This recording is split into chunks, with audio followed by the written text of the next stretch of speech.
মঙ্গলবার সিতাই ব্লকের পূর্ব চামটার বাবুরহাটে চুরির ঘটনায় চাঞ্চল্য সৃষ্টি হয়েছে এলাকায়। স্থানীয় মুদির দোকানের মালিক আজারুল মিয়া জানিয়েছেন, সকালে তিনি জানতে পারেন তার দোকানে চুরি হয়েছে। দোকানের মূল্যবান সামগ্রী সহ নগদ কয়েক হাজার টাকা নিয়ে চম্পট দিয়েছে চোর। দোকানের মালিক আজারুল মিয়া আরও জানিয়েছেন, চুরির সামগ্রী ও নগদ টাকা ফিরে পেতে তিনি থানায় লিখিত অভিযোগ দায়ের করবেন।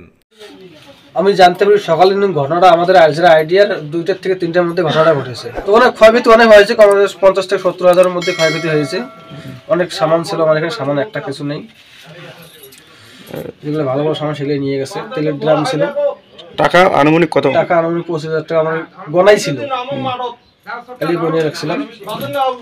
টাকা হারিয়ে গেছে। অনেক কিছু যাবতীয় জিনিস, ভালো করে জিনিসগুলো নিয়ে গেছে। দোকান চুরির বিষয়ে কি আপনি থানায় কি অভিযোগ করছেন?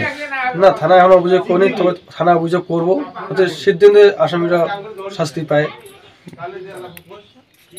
আপনার কি নাম? আমার নাম আজারুল মিয়া। বাড়ি কোথায়? পূর্ব চামটা। দোকানটা কোন জায়গায় চুরি হয়েছে? বাবুরহাট বাজারে।